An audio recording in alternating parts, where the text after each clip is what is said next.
ధర్మపురి కుటుంబంలో రాజకీయాలు కొత్త 40 years ఇండస్ట్రీ అనమాట. ధర్మపురి అరవింద్ గారు రాజకీయాల్లో కొత్త, అంటే ఇటీవల ప్రత్యక్ష రాజకీయాలకు వచ్చారు. తండ్రి చాటు తనయుడుకోండి ప్రత్యక్ష రాజకీయాలకు వచ్చారు 2017 నుంచి.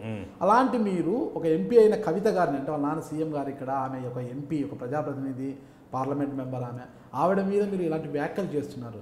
అంటే ఆ పార్టీ నుంచి వచ్చే విమర్శలకు కావచ్చు, వచ్చే బాణాలకు కావచ్చు, వాటిని తట్టుకునే ఇది ఆ పర్యవసనానికి మీరు బాణాలే వస్తలేవు సార్. నాకు అదే చెప్తున్నా కదా, నోరిపి బాణాలు అంటే బాణాలు కొట్టరు కదా, నోరిపి మాట్లాడాలా, మాట్లాడే అదే ఆ మాట కూడా ఒక బాణంలా ఉంటుంది. అరే నోరు బాణాలు అయిపోయినాయి, నోరు పడిపోయింది, మాట్లాడడానికి లేదు, ఆన్సర్ ఇవ్వలేదు. బతుకమ్మ ఎక్కడ కవితతోటి నాకు ఎవరైనా డిబేట్ పెడితే ఫస్ట్ క్వశ్చన్ బతుకమ్మ చీర ధర ఎంత అమ్మా అంట. దానికి ఆన్సర్ డిబేట్లో కూర్చొని మీరు జయించగలరా? నేను చెప్తున్నా కదా, దీనికి ఆన్సర్ ఇవ్వనండి. నిజాం షుగర్ ఫ్యాక్టరీ ఎందుకు తెరవలేదని అడుగుతా, ఆన్సర్ ఇవ్వనండి. ఏమండి ఆమెతో డిబేట్ గెలవడం పెద్ద పని అనుకున్నారా? పచ్చి అబద్ధాలు చెప్పి ఎంపీ అయింది. పచ్చి అబద్ధాల మేనిఫెస్టో. మీరు మేనిఫెస్టో తీయండి, టీఆర్ఎస్ మేనిఫెస్టో. ఎన్ని 2 bedroomలు, ఒక్క 2 bedroom ఇల్లు కట్టలేదు పార్లమెంట్ సెగ్మెంట్లో, ఒక్కటి కూడా కట్టలే. ఒక్క కుటుంబానికి 3 ఎకరాల భూమి ఇవ్వలేదు. ఒక్క స్టూడెంట్కి KG to PG ఉచిత విద్య ఇవ్వలేదు. మీకు ఇయే కదా మిమ్మల్ని గెలిపించింది.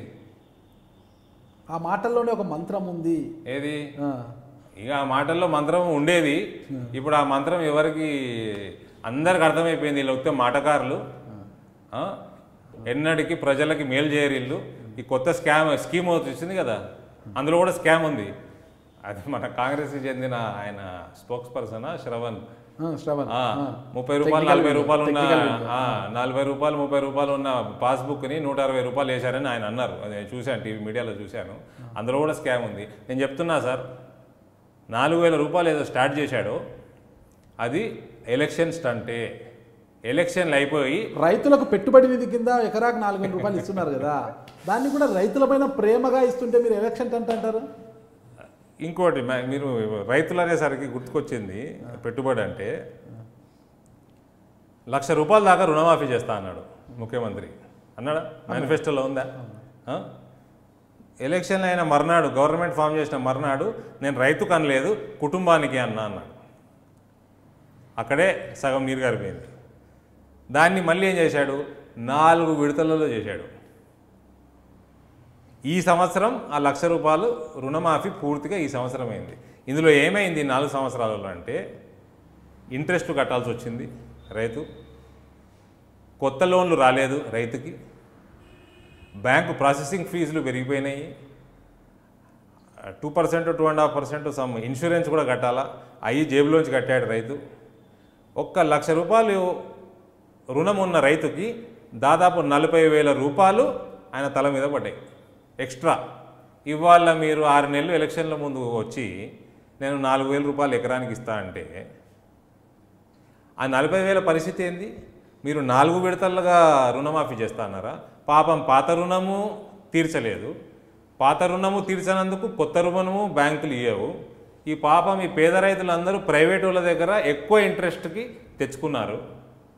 ఇక్కడనేమో మీరు ఈ పంటలకి మద్దతు ధర ఇయ్యరు, తీరా ఆత్మహత్యలు పెరుగుతూ ఉన్నాయి, రుణాలు తీర్చలేకపోతున్నారు. ఈ రుణం మీరు తీర్చలేదు, ఆ రుణం వాళ్ళు తీర్చలేకపోతున్నారు. రైతు ఇవాళ అధోగతి పాలేండు.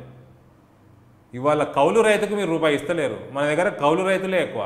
భూస్వాములకి మీరు అసలు పంట ఏందో, ఇప్పుడు నాకు కొన్ని ఎకరాలు ఉన్నాయి సార్, నేను నా వ్యవసాయం నేను పోయి దున్నిన రోజు లేదు.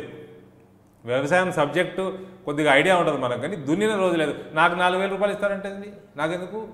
కౌలు రైతుకి ఇవ్వాలి కదా, పేదవాడికి ఇవ్వాలి కదా. వీళ్ళకి అసలు ఒక అడ్వైజర్లు ఉన్నారా? ఈ గవర్నమెంట్ అసలు గాలికి నడుస్తుందా? రాత్రి ఆలోచన వచ్చేసి పొద్దున ఏదో మాట్లాడకుండా చేస్తాడు ఆయన. తండ్రి కొడుకులు ఇద్దరు ఫ్యామిలీ నడుపుతాం, కుటుంబ రాజకీయం నడుపుతుంది కుటుంబం ఒకటి అని అలా మంత్రులే అంటున్నారు.